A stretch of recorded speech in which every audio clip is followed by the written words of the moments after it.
반갑습니다. 네, 각 가정에서 또 예배를 드리는 우리 형제자매님들 만나서 이렇게 반갑습니다.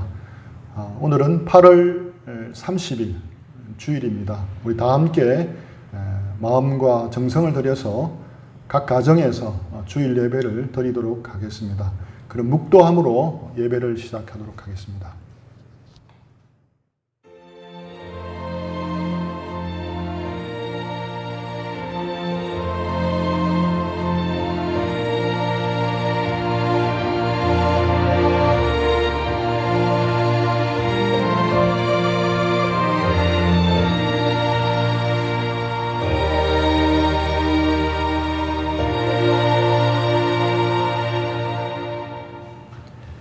지극히 존귀하며 영원히 거하시며 거룩하다 이름하는 이가 이와 같이 말씀하시되 내가 높고 거룩한 곳에 있으며 또한 통회하고 마음이 겸손한 자와 함께 있느니 이는 겸손한 자의 영을 소성시키시며 통회하는 자의 마음을 소생시키려 함이라.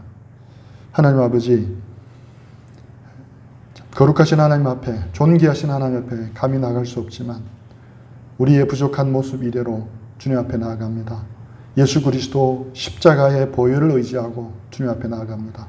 성소를 지나고 휘장을 지나서 주님 지성소로 나아가기를 원합니다. 주님, 저희들 주님 만나고 주님 예배하는 기쁨이 충만한 시간 되도록 역사하시고 주님께서 저희들을 이끌어 주시고 도와주시옵기를 원합니다. 이 예배가 하나님 기뻐 받으시는 예배 될 수 있도록 이끌어 주시옵기를 원합니다. 시작하는 시간입니다. 끝까지 함께하여 주시옵기를 원하고 예수님의 이름으로 기도합니다. 우리 다 함께 28장 복에 거는 강림하사 한번 찬양하도록 하겠습니다.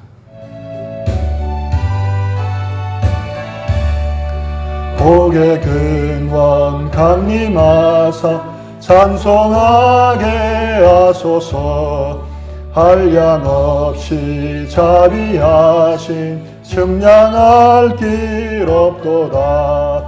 천사들의 찬송가를 내게 가르치소서.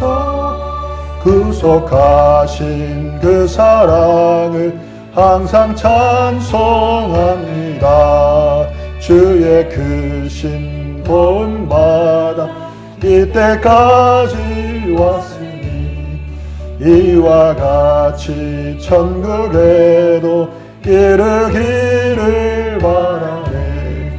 하나님의 품을 떠나 죄에 빠진 우리를 예수 구원하시려 보혈 흘려주셨네.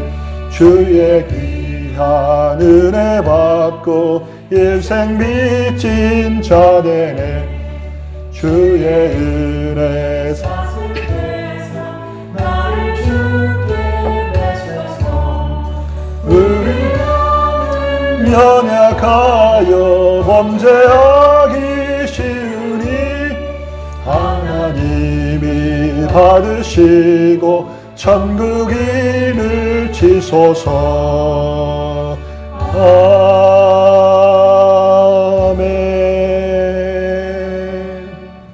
네, 우리를 대표해서 서예은 자매 기도하겠습니다. 모든 통치와 권세와 능력과 주권 위에 뛰어나신 하나님, 오늘도 예배드릴 수 있게 허락하심에 감사드립니다. 코로나 상황이 심각해짐에 따라 이번 주도 각자의 자리에서 영상으로 예배를 드리게 되었습니다. 예배당에 모일 때보다 더 집중하기 힘들고 시간을 지키기 어려운 상황이지만 마음을 다하고 뜻을 다하여 예배와 주님과의 교제를 지켜 행할 수 있도록 해주세요. 또한 목사님께서 말씀을 전하시는 동안 저에게 지혜와 계시의 영을 주셔서 성경 말씀과 하나님의 온전하신 뜻을 조금이나마 더 이해할 수 있도록 해주세요. 주님, 코로나로 인해 교회와 그리스도 공동체가 많은 지탄과 우려의 목소리를 듣고 있는 상황입니다.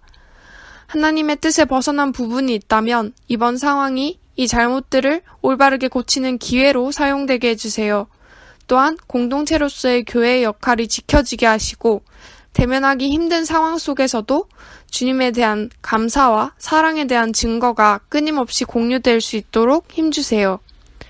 저희의 상황과 심정을 아시고 선한 의도로 저희를 지키시는 하나님, 죄인 되었던 저희를 삼위의 관계에 다시 초대하기 위해 하나뿐인 독생자 예수님을 버리셨음을 믿습니다.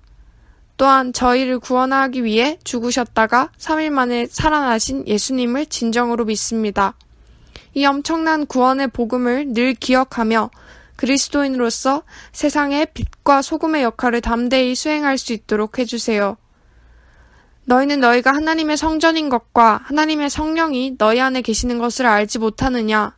고린도전서 3장 16절의 말씀처럼 이번 주도 그리스도인으로서 세상의 교회가 되고 하나님의 성전으로서 주님의 사랑을 나타내는 한 주가 되게 해주세요. 감사합니다. 예수님 이름으로 기도드립니다. 아멘.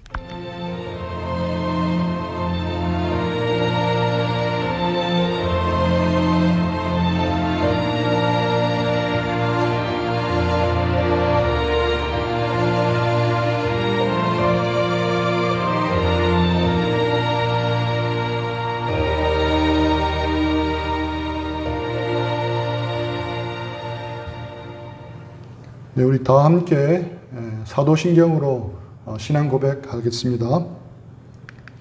나는 전능하신 아버지 하나님, 천지의 창조주를 믿습니다. 나는 그 유일하신 아들, 우리 주 예수 그리스도를 믿습니다. 그는 성령 잉태되어 동정녀 마리아에게서 나시고 본디오 빌라도에게 고난을 받아 십자가에 못 박히 죽으시고 장사된 지 사흘 만에 죽은 자 가운데서 다시 살아나셨으며 하늘에 오르시어 전능하신 아버지 하나님 우편에 앉아 계시다가 거기로부터 살아있는 자와 죽은 자를 심판하러 오십니다.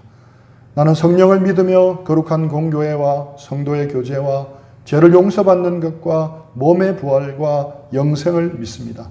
아멘.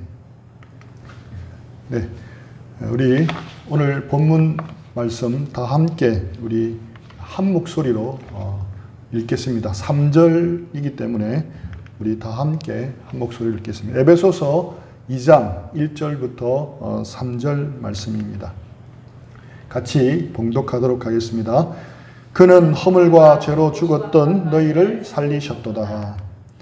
그때 너희는 그 가운데서 행하여 이 세상 풍조를 따르고 공중의 권세 잡은 자를 따랐으니 곧 지금 불순종의 아들들 가운데 역사하는 영이라. 전에는 우리도 다 그 가운데서 우리 육체의 욕심을 따라 지내며 육체와 마음에 원하는 것을 하여 다른 이들과 같이 본질상 진노의 자녀이었더니. 아멘. 네, 오늘은 에베소서 강의 8번째 시간입니다. 우리 계속 코로나 상황이 쉽지 않은 가운데 있습니다. 우리 국가와 우리 국민들을 위해서 우리 간절하게 코로나를 하나님께서 진정시켜 주시도록 기도해 주시면 좋겠고, 우리 형제자매들이 관여된 그 어려 파업들이 지금 계속 어려운 국면 가운데 있는데 하나님 도와주셔서 가장 베스트한 좋은 길로 또 서로 협상이 이루어질 수 있도록 그것을 위해서도 좀 기도했으면 좋겠습니다. 자, 그러면 우리 오늘 에베소서 강의 시작하도록 하겠습니다. 우리가 잘 알고 있는 올리버 트위스트는 영국의 소설가 찰스 디킨스가 지은 장편 소설인데, 제 경우에는 어릴 때 여러 번 TV 만화 영화로 본 기억이 더 남아 있습니다. 고아원에서 학대를 받고 자라난 올리버는 탈출해서 런던의 도둑무리에 들어갑니다. 여러 가지 어려움을 겪지만 이겨내고 마침내 죽은 친부모가 남겨놓은 유산을 상속받아 행복하게 된다는 내용으로 당시 사회의 비판을 담은 그런 소설입니다. 이 소설은 찰스 디킨스가 어렵게 자라 12세 때 런던의 구두약 공장에서 하루 10시간씩 일했던 자신의 실제 경험을 바탕으로 쓰여진 소설이라고 합니다. 그의 묘비명에는 그는 가난하고 고통받고 박해받는 자들의 동정자였으며 그의 죽음으로 인해 세상은 가장 훌륭한 작가를 하나 잃었다라고 기록되어 있습니다. 하지만 실제 그의 모습은 마냥 없는 사람들의 편에 선 그런 인물은 아니었습니다. 그는 소설 속 주인공과 같은 굶주린 아이들이 구걸하러 자기 주변에 모여들면 지팡이로 아이들을 이렇게 때리며 쫓아내는 이중적인 사람이었다라고 널리 알려져 있습니다. 또 장자크 루소는 프랑스 계몽사상가로서 인간은 본래 착하다라는 성선설의 입장에서 자연으로 돌아가라는 자연회귀 사상을 주창했습니다. 모순된 사회제도와 정치 체제의 개혁을 주장하고 인간성 회복을 위해 교육의 필요성도 역설했습니다. 자연회귀 방법으로는 민주적인 정치 제도와 인간성 개선 교육을 주장했던 루소는 당시로는 진보 지식인이었습니다. 그런데 이것은 사람 앞에 드러난 모습이었고 감추어진 그의 모습은 정말 달랐습니다. 그는 르바시라는 자신의 가정부를 성적 욕구를 채우는 데 이용해 먹었고 주위 사람들의 눈을 의식해서 25년 만에 겨우 가짜 결혼식을 올려줍니다. 루소는 아내 르바시에 대해서 글도 모르는 일자 무식한 하녀라고 무시했으며 친구들이 방문해서 식사할 때 르바시를 같은 자리에 함께 앉지도 못할 정도로 구박을 했습니다. 루소의 전기를 적은 작가는 루소가 자기 아내 르바시보다 애완용 고양이와 애완견을 더 아끼고 사랑했다라고 기록하고 있습니다. 이뿐 아닙니다. 장자크 루소는 저서 에밀과 사회 계약론에 자리 잡은 교육 철학 덕분에 큰 명성을 얻게 됩니다. 하지만 실제 그는 어린이에 대한 관심이 거의 없었습니다. 루소는 자신만큼 아이와 놀아주는 것을 좋아하는 이는 없다고 주장했지만 아이가 던진 공이 자신의 다리에 맞자 루소는 경로에서 아이에게 달려 들어가서 들고 있는 지팡이로 두들겨 팰 정도로 아이를 싫어했다는 것은 널리 잘 알려진 사실입니다. 뿐만 아닙니다. 자기가 낳은 자식들에 대해서도 루소는 몹쓸 짓을 했습니다. 자신이 낳은 자녀 5 모두를 고아원에다가 버립니다. 당시 프랑스 상은 버려진 아이들의 3분의 2가 5년 안에 사망하고 100명 중에 5명만 성인으로 살아남고 그것도 거지나 깡패가 되는 열악한 상황이었습니다. 하지만 루소는 5 자녀의 생일도 기록해 놓지도 않고 자식들의 삶에 눈길 한번 보내지 않을 만큼 무심했습니다. 그는 자식들이 너무나 소란스럽고 또 양육비가 많이 들기 때문에 제대로 가르치지 못할 바에는 고아원에 보내는 것이 낫다라고 생각을 했습니다. 그는 겉으로는 존경받는 교육 이론가였음에도 불구하고 사실은 가정에 무책임한 가장이었습니다. 오늘날 유명 인사와 유명 정치인들의 몰락을 보면서 루소가 프랑스에만 있는 것이 아니라는 생각도 해봤습니다. 우리 어릴 때 전기집에서 읽었던 위대한 발명왕 에디슨에게도 어둡고 추한 면이 있었습니다. 에디슨과 테슬라 모두 전구를 발명해냈지만 에디슨이 조금 빨리 등록을 했기 때문에 우리는 에디슨만 기억을 합니다. 에디슨은 전구의 발명과 보급을 계기로 전기 송전 방식으로 110V 직류 전류를 선택했고 또 테슬라는 교류 송전 방식을 선택을 했는데 어느 것이 더 나은 방법이었겠습니까? 우리가 지금 가정에서 쓰고 있는 전기 대부분은 교류 방식인 것을 보면 테슬라가 주장한 방법이 옳은 것이었고 또 에디슨이 주장한 방법은 저항으로 인한 손실이 너무 커서 부적합한 방법이었습니다. 이에 위기의식을 느낀 에디슨은 테슬라를 악의적으로 비방했습니다. 실제로 자신의 연구소에서 기자, 관계자, 관람객들을 대거 모아놓고 개, 고양이들을 고압 교류 전류로 태워 죽이는 끔찍한 실험을 반복했으며 교류 전기를 사용한 전기 의자를 이용해서 교수형을 하도록 로비까지 하기도 했습니다. 에디슨의 집요한 네거티브 전략이 성공을 해서 테슬라의 발명은 묻히게 되고 또 테슬라가 특허권을 모두 포기하자 그 기술을 공짜로 위탁해서 교류 전기가 빠르게 상용화되었던 겁니다. 또 있습니다. 슈바이츠는 타인을 위해 봉사하겠다는 결심을 실행에 옮기기 위해서 30세의 나이에 의과대학에 다시 입학을 했고 그 후 아프리카로 건너가서 병원을 세우고 흑인들의 질병 치료와 교육에 평생을 바쳐 진정한 인류애를 실현한 인물로 우리에게 잘 알려져 있습니다. 하지만 알려진 사실과는 또 다르게 그에게 부정적인 평가도 있는데 슈바이츠 병원에서 장기간 자원봉사를 하면서 지켜본 일본인 사쿠라자 부부는 슈바이츠와 직원들은 흑인을 무시했고 제공한 식사도 형편이 없었다라고 말했습니다. 슈바이츠가 아프리카 사람들에게 이렇게 말을 했습니다. 나는 너의 형제다. 그러나 너의 형이다. 이 말은 그가 아프리카 사람들에 대해 결코 대등한 동반자라고 여기지는 않았던 것을 보여주고 있습니다. 서양에서는 가장 우상으로 삼았던 사람들이 의인과 위인과 성자였다고 합니다.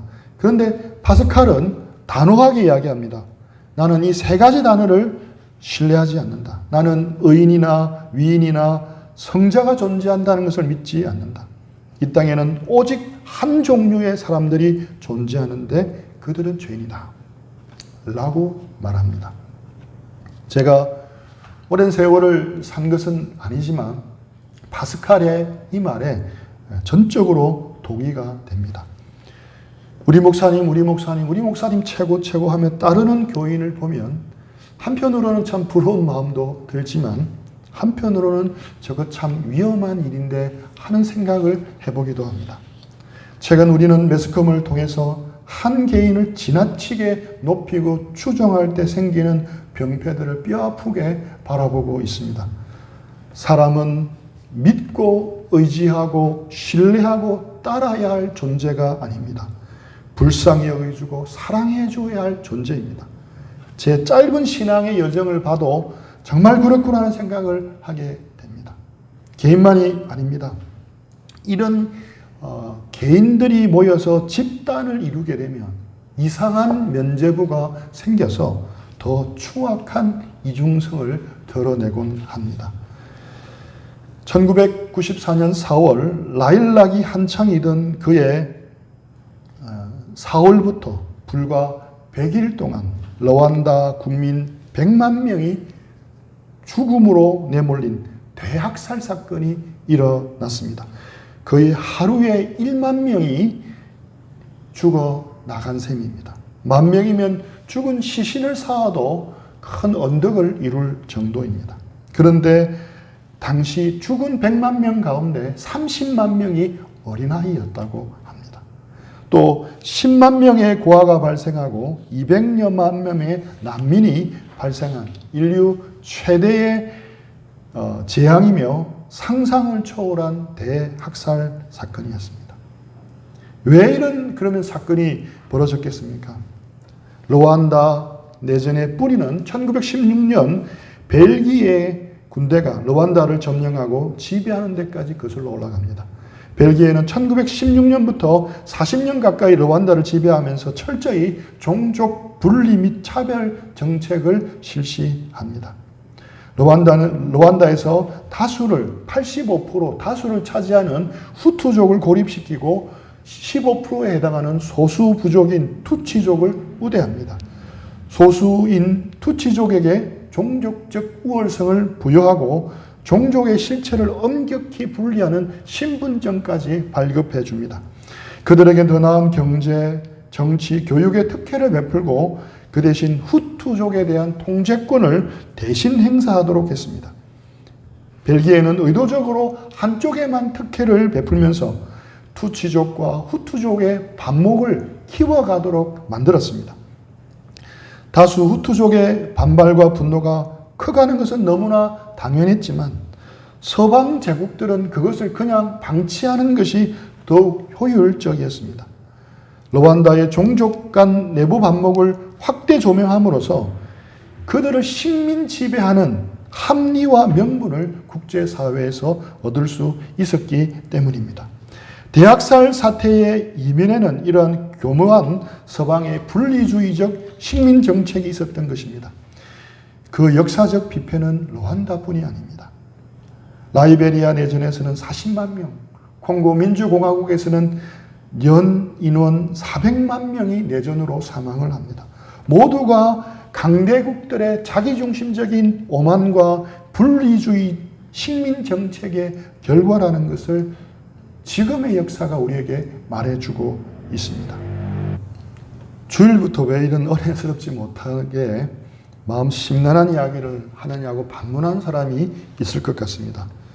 오늘 본문이 그것에 대해서 말씀하고 있기 때문에 나누었습니다.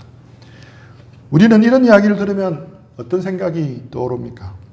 그래, 사람은 죄인이지, 사람은 죄인인 것 맞아 하는 생각으로 끝날 수가 있습니다. 하지만 성경은 선언합니다. 우리 에베소서 2장 1절입니다. 그는 허물과 죄로 죽었던 너희를 살리셨도다. 모든 사람은 허물과 죄로 죽어 있지만 성경은 특별히 너희가 허물과 죄로 죽었다라고 말씀하고 있습니다. 너희에는 우리 각자가 포함된다는 사실을 우리는 기억해야 합니다. 나 자신도 동일한 죄인이며 나 역시 허물과 죄로 죽은 존재였다는 것을 우리는 알아야 합니다. 우리 각자의 내면에도 찰스 디킨즈가 살아 있습니다. 우리 마음 깊은 곳에는 프랑스의 장자크 루소 같은 면이 숨어 있습니다. 사람들 앞에 쓰고 있는 가면을 벗으면 에디슨과 슈바이처 같은 이중적이고 이기적인 모습도 분명 있습니다.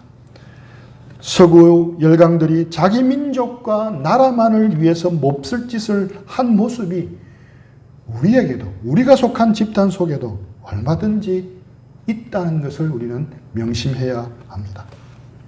24시간 내에 우리의 모든 행동과 모든 생각까지도 다 잡아낼 수 있는 특수 카메라로 촬영을 해서 유튜브로 생중계를 한다면 여기 있는 저를 포함해서 어느 누구도 디킨즈, 루소, 에디슨, 슈바이처, 서구 제국 열강들에게 저 죽일 놈하고 돌을 던지기가 힘들이라 생각을 합니다. 이 시간 성령께서 우리 각자의 심령 속에 성령으로 조명을 환히 밝혀주셔서 어둠 가운데 숨어있는 우리도 깨닫지 못하고 있는 죄악들이 있다면 주께서 다 드러내어 주시고 깨닫게 해주시기를, 그런 은혜를 베풀어 주시기를 기도합니다. 폴 월셔 목사님 이야기입니다. 설교를 막 끝내고 있는데 9살 정도 되어 보이는 소년이 일어나더니 벌벌벌 떨면서 강대상 앞으로 걸어오고 있었습니다. 목사님이 강대상을 내려가서 아이를 붙잡고 무슨 일이냐고 물었습니다. 그 아이는 저처럼 사악한 죄인도 구원을 받을 수 있을까요? 라고 물었습니다. 그래, 무슨 잘못을 했니? 라고 물었더니 엄마 말씀에 순종하지 않았다라고 말했습니다. 그 이야기를 듣고 있던 교인들이 웃었습니다.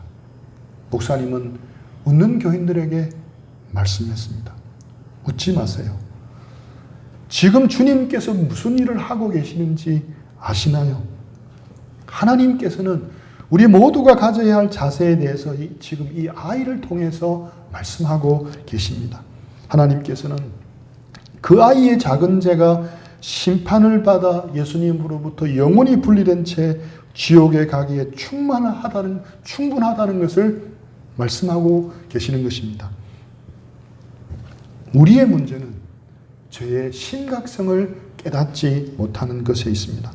지극히 작은 죄 하나 때문이라도 우리는 지옥에 가게 된다는 것을 깨닫지를 못하고 있습니다. 죄가 우리와 하나님 사이를 가르고 하나님의 존재와 영광을 알지 못하도록 만들고 있음을 우리는 깨닫지를 못하고 있습니다. 성경이 말하는 지옥에 갈 수밖에 없는 인간의 우리의 절망적인 상황을 알아야 우리는 하나님의 은혜의 문을 열고 비로소 그 은혜의 문 안으로 들어갈 수가 있는 것입니다. 인간을 대단히 낙관적으로 본 칸트는 하늘엔 별, 내 가슴에는 반짝이는 도둑률이 있다고 했는데, 그렇게 하면서 인간에 대해서 그렇게 이야기했는데 성경은 분명히 선언합니다. 너희 허물과 죄로 죽었다. 우리 한글 성경에 보면 살리셨도다가 나오는데 원문에는 이 단어가 없습니다. 더 분명하게 말하고 있는 겁니다. 우리가 구원받기 이전에는 죽을 수 있었거나 죽을 뻔한 것이 아니고 죽었다라고 말씀하고 있습니다. 1절에서 말하는 죽었다는 것은 진짜 죽었다는 것을 의미합니다. 예수님 밖에 있는 모든 사람들은 영적으로 죽어 있는 상태라는 겁니다. 로마서 3장 23절입니다. 우리 한번 다 같이 한번 읽을까요? 시작. 모든 사람이 죄를 범하였음에 하나님의 영광에 이르지 못하더니. 영적으로 죽어 있다는 말은 이처럼 하나님과 분리가 되었다는 것을 말합니다. 영원한 생명은 살아계신 하나님과의 교제를 나누는 것이고, 영원한 죽음은 하나님과의 완전한 분리를 말하는 겁니다. 죽은 사람은 아무런 소통을 할 수가 없습니다. 이해할 수도 없고 이해시킬 수도 없습니다. 우리의 영이 죽었기 때문에 영이신 하나님과 완전히 교제가 끊어진 겁니다. 에베소서 4장 18절에도 동일하게 말씀하고 있습니다. 그들의 총명이 어두워지고 그들 가운데 있는 무지함과 그들의 마음이 굳어짐으로 말미암아 하나님의 생명에서 떠나 있도다. 예수님 믿기 전에 우리 자신의 모습을 한번 떠올려 보시기 바랍니다. 예수님 믿기 전에 우리는 분명히 살아 있었지만 영이 죽어 있었습니다. 그래서 영이신 하나님을 알 수도 없었고 하나님의 말씀에 반응할 수도 없었고 하나님에 대해서 어떤 끌리는 것이 없었습니다. 우리의 눈이 멀어 있었기 때문에 예수 그리스도 영광을 전혀 볼 수가 없었습니다. 우리의 귀가 멀어 있었기 때문에 성령께서 말씀하시는 우리에게 들려주시는 음성을 전혀 들을 수가 없었습니다. 우리에게는 그리고 하나님에 대한 사랑이 전혀 없었습니다. 있을 수가 없는 거죠. 하나님의 인격에 대한 깨달음도 하나님의 인격에 대한 인식도 없었습니다. 아바 아버지라 부르짖으면서 하나님을 향해 나갈 수도 없었습니다. 죽은 시신을 부금할 때는 마취를 하지 않습니다. 외부 자극에 아무런 반응이 없기 때문입니다. 이처럼 성경은 우리가 우리의 죄와 허물로 하나님을 향해 죽은 시신처럼 되었다고 말합니다. 하나님이 아무리 우리에게 자극을 주어도 우리가 반응할 수 없는 겁니다. 시신처럼 하나님께 아무런 반응을 보일 수가 없었습니다. 우리가 아무리 육체적으로 건강하고 정신적으로 건전하다도 그 역시 죽어 있는 상태라는 것이었습니다. 하나님에 의해서 하나님을 위해서 하나님의 형상대로 지음받았지만 그런 우리가 하나님 없이 살아가고 있었습니다. 우리가 참선을 하고 도를 닦아도 수련을 해도 하나님을 알 수가 없습니다. 아무리 철학 공부를 하고 많은 독서와 공부를 한다 하더라도 우리는 하나님을 알 수가 없습니다. 우리가 아무리 올바르게 열심히 살려고 해도 하나님을 알 수가 없습니다. 왜냐하면 이런 것들은 모두 우리의 육체와 정신에 관계된 것이었습니다. 우리의 영은 이것들과는 차원이 달라서 이것들로는 우리의 죽은 영이 살아날 수가 없기 때문입니다. 또 죽은 시신의 특징이 무엇입니까? 스스로 움직일 수 없다는 겁니다. 외부의 힘에 의해서만 움직일 수가 있습니다. 집채만한 고래라도 죽으면 물결에 떠다닐 수밖에 없고 이 새끼손가락보다 작은 송사리라도 살아있으면 시냇물을 거슬러 올라갈 수가 있습니다. 사람은 허물과 죄로 죽어 있었기 때문에 끌려다니는 삶을 살 수밖에 없었습니다. 우리 에베소서 2장 2절입니다. 우리 같이 한번 읽겠습니다. 그때 너희는 그 가운데서 행하여 이 세상 풍조를 따르고 공중의 권세 잡은 자를 따랐으니 곧 지금 불순종의 아들들 가운데 역사하는 영이라. 먼저 공중 권세 잡은 자를 따라 끌려 살게 됩니다. 생명이 없으니 거스를 수도 없고 그 흐름에 끌려다니는 것입니다. 하나님에 대해서 주고 있기 때문에 사탄 마귀를 따라 끌려 살게 되는 겁니다. 2절에 보면 공중 권세 잡은 자를 따랐다는 말이 바로 그런 의미입니다. 마귀가 그러면 공중 권세를 잡았다는 말은 무슨 의미일까요? 여기서 공중은 그 물리적인 공중을 의미하는 것이 아니라 주도권, 세력, 헤게모니를 말합니다. 하나님께 반역한 사단은 자신과 함께 타락한 졸개들을 통하여 이 세상의 정치, 사회, 문화 등의 모든 영역에서 하나님을 대적하는 가치관과 사상을 만들어서 사람들을 속이고 세뇌시키고 움직이고 다스리고 있는 겁니다. 또 마귀는 불순종의 아들들 가운데서 역사하는 영이라 이렇게 말씀합니다. 사탄 마귀의 최종 목표는 뭐냐? 결국 우리가 하나님을 거역하게 하고 하나님께 불순종하게 만드는 것입니다. 하나님의 선하심을 의심하게 만들어서 우리가 하나님께 순종하지 않고 불순종하도록 만드는 것입니다. 사단은 영적인 존재이기 때문에 직접 몸을 가지고 사람을 죽이거나 해야 하는 것이 아니라 사람의 마음을, 생각을 충동해서 역사를 합니다.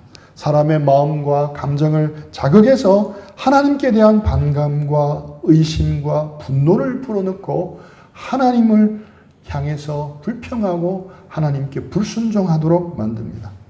또한 다른 사람에 대한 미움과 시기와 정오를 심어서 심지어 어떨 경우에는 사람을 죽이게까지 만듭니다. 그것이 마귀의 역사입니다. 이것은 최초 인간 아담과 하와 때부터 시작해서 지금까지 계속 이어지고 있습니다. 아담과 하와에게 거짓말로 꿰고 잘못된 생각을 불어넣어서 하나님의 선하심을 의심하게 만들고 그 결과 선악과를 따먹으면 하나님께 불순종하게 만들었습니다. 가인에게도 하나님의 선하심을 의심하게 만들고 질투와 시기심을 불어넣어서 동생 아벨을 죽이게 합니다. 이것은 창세기에만 나오는 이야기가 아닙니다. 창세기 이후 계속 이어져 내려 지금까지 이어져 내려오는 역사 가운데 분명하게 나타나고 있습니다.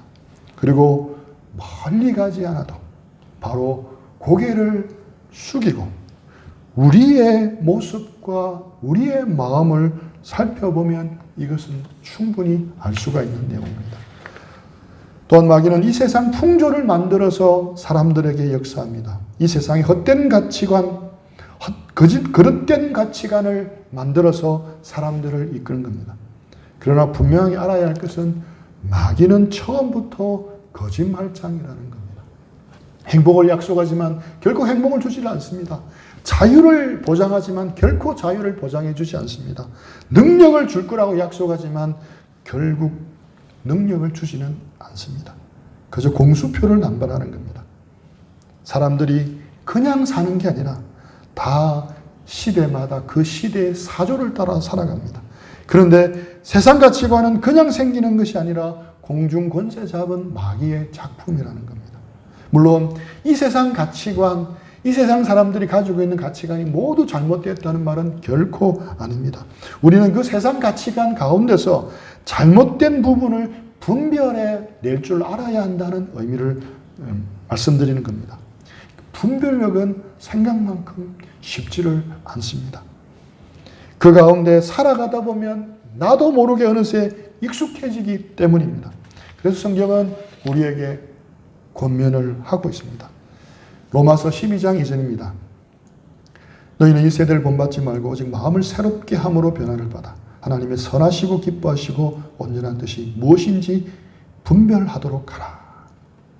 우리는 마음을 새롭게 함으로 변화를 받아 하나님의 뜻을 제대로 분별하도록 노력해야 하는 것입니다. 어떻게 보면 신앙생활은 처음에는 무엇을 하고 안 하고 술을 마시고 안 마시고 담배를 피우고 안 피우고 이런 것이 더 중요하다고 느껴지지만 갈수록 제가 신앙생활을 해보니까 더 중요한 것은 무엇을 하고 안 하고를 떠나서 가치관을 지키는 것이 더 중요하다는 생각을 하게 됩니다. 또 시신의 특징은 부패한다는 겁니다. 우리가 장례식장에서 향을 피우는 이유가 원래는 시신이 부패하는 냄새와 연관이 되어 있는 겁니다. 사람이 살아있으면 부패하지 않지만 숨이 넘어가고 생명이 끝나는 그 순간부터 급속하게 부패가 일어납니다. 우리도 지금 건강한 우리도 죽어서 자연 상태에서 며칠만 있으면 우리 몸에는 구더기가 끓게 되는 겁니다. 허물과 죄로 죽은 우리는 마찬가지로 부패할 수밖에 없습니다. 3절 말씀입니다. 우리 3절도 같이 한번 읽을까요? 시작. 전에는 우리도 다 그 가운데서 우리 육체의 욕심을 따라 지내며 육체와 마음에 원하는 것을 하여 다른 이들과 같이 본질상 진노의 자녀였더니 부패한 우리는 육체의 욕심을 따라 살게 됩니다. 육체와 마음에 원하는 것을 하게 됩니다. 과거 이성의 시대에는 근본적으로 선한 인간이 이성과 과학에 힘입어 계몽되고 발전하면 완전함을 향해 나아갈 수 있다고 믿었습니다. 인간의 이성과 과학이 발전하면 여러 갈등들이 해결되고 사회적인 문제가 풀릴 것이며 인류는 이상적 사회를 향해 나아갈 수 있다라고 다들 믿었습니다. 그러나 그것은 그냥 꿈이었습니다. 2번에 걸친 큰 세계대전을 겪으면서 그것은 서글프고 지속 불가능한 망상임을 깨닫게 된 것입니다.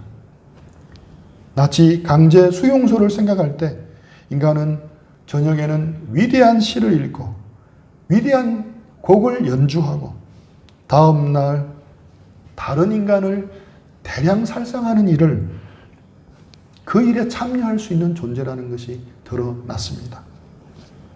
우리 3절에 보면 전에는 우리도 다 그 가운데서 이런 죄의 문제는 어떤 한 사람의 문제가 아니고 우리 모두의 문제입니다. 에베소 교인들의 문제가 아니고 감옥 안에서 편지를 쓰고 있는 사도 바울을 포함한 여기 있는 우리 모두를 포함한 우리 각자의 문제라는 겁니다. 사람은 다 육체와 마음에 원하는 것을 향하여 죄 가운데 삽니다. 이 사람도 저 사람도 어느 한 사람의 문제가 아니라 이것은 우리 모든 인생의 문제며 우리 각자의 문제입니다. 그래서 결론적으로 우리는 하나님 앞에서 본질상 진노의 자녀일 수밖에 없는 것입니다. 우리는 너무 깊고 깊은 죄의 웅덩이에 빠져 있습니다. 성경이 말하고 있는 우리의 절망적인 상태를 우리가 바로 알아야 우리는 비로소 하나님의 은혜의 고속도로를 향해 톨게이트를 통과하는 것과 마찬가지가 되는 겁니다. 우리가 철저하게 부패한 우리의 본성을 알지 못하면 예수 그리스도의 십자가가 그렇게 소중하게 느껴지지를 않습니다. 그 십자가를 그렇게 붙들지도 않습니다. 우리의 제 문제는 피상적인 간단한 성경 공부나 심리적인 치료나 철학적인 학문 연구로 해결될 것이 아닙니다. 예수 그리스도에 대한 믿음 외에는 어디에도 답을 찾을 수가 없고 본질상 진노의 자녀라는 인간이 처한 이것은 인간의 실존이고 우리가 우리 앞에 당한 우리의 현실이라는 겁니다. 히포의 아우구스티누스는 이렇게 말합니다. 우리 모두가 질병을 앓고 있는데 아이러니하게도 그 정상은 자신이 아프다는 사실을 완고하고 집요하게 부정하는 것이다. 이 말처럼 많은 사람은 죄에 대한 이야기를 싫어하고 기분 나쁘게 생각합니다. 기독교는 너무 인간을 비관적으로 부정적으로 본다라고 주장하기도 합니다. 그래서 인간에 있는 이 가장 근본적인 죄의 문제를 다루기보다는 인간의 문제를 다른 데서 찾고 해결하고자 합니다. 물론 사회 구조적인 문제도 있고 윤리적인 개선도 필요합니다. 기독교가 이것을 무시하는 건 결코 아닙니다. 하지만 우리 인간에게 있는 뿌리 깊은 죄의 문제를 덮어두고 제쳐두는 것은 잘못입니다. 아프더라도 이 문제를 직시하고 다루어야 하는 겁니다. 이 본질적인 인간의 죄 문제를 덮어두려 하는 것은 암이 많이 퍼져 있어 개복수술을 해야 살릴 수 있는 사람인데 소화제나 진통제를 주고 잘 될 거라고 말하는 것과 같습니다. 하지만 성경이 인간의 모습에 대해서 내리는 판단은 정죄라기보다는 진단이라 할 수 있습니다. 저를 진단한 의사가 제게 코로나라고 말한다면, 확진자입니다라고 말한다면 저를 모욕하거나 함부로 저를 정죄한 것으로 볼 수 있겠습니까? 결코 아닙니다. 의학 교육을 받지 못했던 저는 스스로 코로나 진단을 내릴 수가 없습니다. 의사가 코로나 진단을 제게 내리는 것은 저를 비판하는 것도 아니고 의사 스스로 잘난 체 하는 것도 아닙니다. 그것은 코로나로 인해서 제가 죽지 않고 치료의 단계를 진행하도록 진실을 말해주는 것입니다. 마찬가지로 성경에서 당신이 죄인이 우리가 죄인이라고 말하는 것은 우리에게 오로지 그리스도에게만 소망이 있어서 그리스도만 바라보고 그분께 나아가도록 진단해주고 이끄는 것이라 할 수 있습니다. 이런 우리 속에 뿌리 깊은 죄를 생각할 때 우리에게는 정말 예수님이 필요한 겁니다. 또 예수님의 머리가 되시고 만물을 충만케 하신 그 충만케 하시는 분이 충만케 하시는 그 교회 공동체도 역시 필요합니다. 우리가 죄인이기 때문에 예수님의 십자가가 절대적으로 필요합니다. 또한 죄 용서받았다고 모든 죄에서 자유로워지는 것이 아니기 때문에 늘 다시 부패하지 않도록 깨어있는 것이 중요합니다. 시작이 좋다고 끝이 항상 좋은 것은 아닙니다. 이를 위해서 주님이 주신 방법이 교회입니다. 교회 공동체 안에서 서로가 서로를 격려하면서 자극하면서 우리에게 주신 거룩한 삶을 지켜나가야 하는 겁니다. 제가 자주 이야기하는 것이지만 결혼생활과 신앙생활은 결코 혼자서 할 수가 없는 겁니다. 절대 권력은 절대 부패합니다. 과거 역사를 보더라도 현재 우리 주변을 보더라도 이것은 분명한 진리입니다. 절대 권력이라 하면 혼자서 모든 것을 결정하고 판단하고 모든 것을 좌지우지하는 위치에 오른다는 말입니다. 혼자서 하게 되면 그것은 얼마 가지 않아서 부패할 수밖에 없는 겁니다. 교회에서 많은 상처를 입고 교회를 떠나서 혼자 인터넷으로 예배드리면서 나는 개인적으로 신앙생활을 하겠다라고 결심하는 그 심정과 그 마음은 공감이 됩니다. 하지만 그런 선한 의도와는 관계없이 혼자 있으면 우리는 자연스럽게 스스로 부패한다는 것을 알아야 하는 겁니다. 왜냐하면 성경이 그렇게 가르치고 있기 때문입니다. 때로는 상처를 입고 때로는 상처를 주기도 하고 하지만 이렇게 함께 어울려서 함께 주님을 배우고 함께 주님께 예배하고 함께 주님을 섬기고 살아가는 것이 교회 공동체입니다. 저는 2년 반 전에 수원에 올라왔는데 그때 참 많이 지쳐 있었습니다. 새롭게 뭘 해야겠다는 마음은 있었지만 쉽지 않았습니다. 여러 사람에 대한, 단체에 대한 여러 가지에 대한 실망감들이 많았습니다. 하지만 저를 치유하고 회복하는 삶으로 이끌어준 것은 바로 함께 해준 형제자매님 덕분이었습니다. 부족한 제 설교를 들어주고 지지해주고 따뜻하게 섬겨준 형제자매들 때문에 제가 서서히 회복되기 시작을 했습니다. 저는 이것이 공동체의 힘이라고 생각을 합니다. 그래서 저는 늘 사랑의 빚진 자로 살아가고 있었고 그 빚을 갚으려고 하고 있습니다. 하지만 그래도 여전히 저는 부족한 존재일 수밖에 없습니다. 여전히 자기중심적일 때가 많고 사랑이 부족할 때가 너무도 많습니다. 그래서 때론 따끔한 충고와 조언도 필요한 그런 사람입니다. 왜냐하면 저는 죄인이기 때문입니다. 그렇게 해주는 것도 사랑으로 여기고 감사하게 받겠습니다. 우리 공동체도 불완전합니다. 왜냐하면 저도 죄인이고 우리 모두가 죄인이기 때문에 그렇습니다. 우리가 예수님을 믿어서 죄 용서받았지만 그래도 우리는 여전히 부패한 죄성을 가지고 있기 때문에 그런 사람들이 모인 공동체인 우리 공동체는 그래서 불완전할 수밖에 없습니다. 하지만 우리 교회의 머리는 예수님이고 만물을 충만케 하시는 그 예수님이 우리의 부족한 것들을 충만하게 예수 그리스도로 채워주시리라 믿습니다. 우리 에베소서 4장 32절입니다. 우리 다 같이 한번 읽어보면 좋겠습니다. 서로 친절하게 하며 불쌍히 여기며 서로 용서하기를 하나님이 그리스도 안에서 너희를 용서하심과 같이 하라. 우리가 죄인이기 때문에 우리는 우리의 의도와는 상관없이 부패할 수 있음을 알아야 합니다.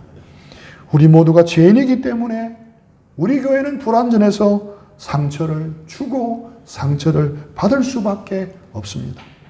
하지만 이런 연약한 우리에게 하나님은 당신의 교회를 허락하셨고 그리고 그 안에서 함께 신앙생활을 해나가도록 우리를 이끄시고 지금도 인도하고 계십니다. 내가 부패한 죄인임을 깨닫는 사람은 다른 사람의 죄에 대해서 좀 더 너그러워질 수 있다 생각합니다.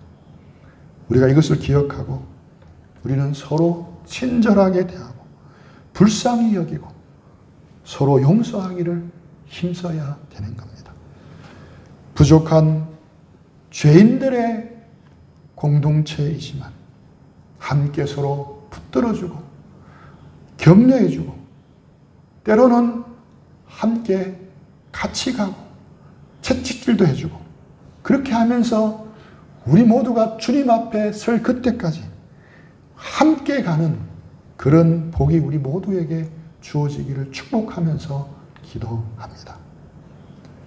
우리 들은 말씀 생각하면서 다 함께 오늘은 먼저 찬양을 하고 찬양 이후에 들은 말씀 가지고 함께 기도하는 시간을 가지도록 하겠습니다.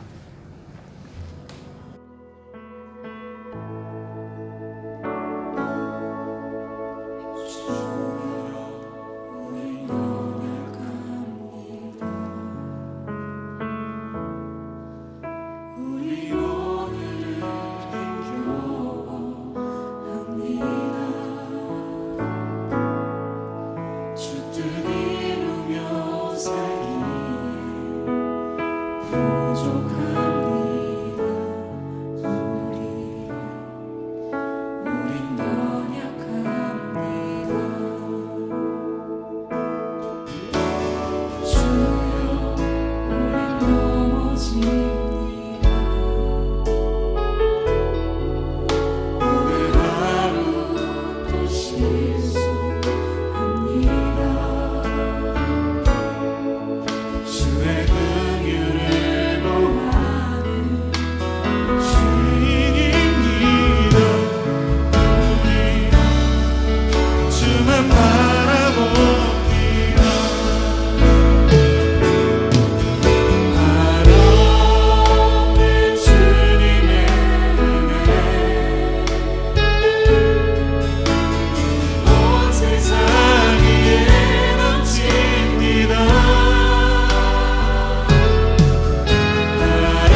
우리 한번 들은 말씀 생각하면서 우리 있는 각자 있는 처소에서 한번 소리내어서 조그만 소리를 내서 한번 기도함으로 주님 앞에 나가기를 원합니다.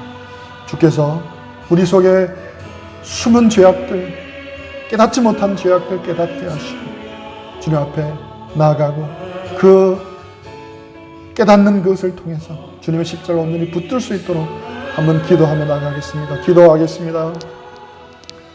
하나님 아버지, 주님의 은혜가 필요합니다. 주님의 은혜가 필요합니다. 하나님은 약하고 부족합니다. 하나님, 자기중심적이고 겉으로 보이는 것과 우리 속이 다를 때가 많습니다. 이중적일 때가 제가 많습니다. 하나님 앞에 아무런 설 수 없습니다. 예수 그리스도밖에 없습니다. 하나님의 은혜밖에 없습니다. 하나님의 은혜밖에 없습니다. 하나님의 은혜밖에 없습니다. 하나님의 은혜만이 우리를 수 있습니다. 주님 노래합니다. 주께서 도우시고 주께서 인도하여 주시고 주님 저희들 우리가 서로 인자하고 불쌍히 여겨서 용서하고 될 수 있도록 도와주시옵소서. 하나님 아버지, 우린 연약합니다. 우리 오늘을 힘겨워합니다. 주 뜻 이루며 살기에 부족합니다. 우린 연약합니다. 주여, 우린 넘어집니다. 하루 또 실수합니다. 주의 긍휼을 구하는 죄인입니다. 우린 주만 바라봅니다. 한없는 주님의 은혜 온 세상 위에 넘칩니다. 가릴 수 없는 주의 영광 온 땅 위에 충만합니다. 주님만이 길이오니 우린 그 길 따라갑니다. 그날에 우리 이루실 주는 완전합니다. 하나님, 부족한 저희들을 구원해 주시고 하나님의 자녀 삼아 주시고 성령으로 인쳐 주시고 보정해 주시고 이제는 그 은혜 속에 우리를 살아가도록 교회라는 공동체를 허락해 주시고 함께 주님을 따라갈 수 있도록 인도하신 것을 감사합니다. 그날에 온전히 이루실 주님을 바라봅니다. 우리가 오늘도 서로 인자하게 하며 불쌍히 여기며 서로 용서해주고 붙들어주는 그런 저희들 될 수 있도록 도와주시고 함께 주님을 따라가는 저희들 되도록 인도하여 주시옵기를 원합니다. 또 귀한 예배 물질들인 손길들 하나님께서 기억하시고 하늘에 속한 신령한 복으로 채워주시고 이 땅에서도 부족함이 없도록 채워주시고 이 물질이 하나님 영광 위에 귀하게 사용되어질 수 있도록 도와주시옵기를 간절히 소원합니다. 지금은 우리 주 예수 그리스도의 은혜와 하나님 아버지의 놀라우신 사랑과 성령의 감화 감동 교통하시는 은혜가 주님만이 길이고 그 주님 바라보고 주님 이루실 것을 바라보고 주만 의지하기를 원하는 우리 수원팀에 속한 모든 형제자매들 위해 지금부터 영원토록 함께 있기를 간절히 축원하옵나이다.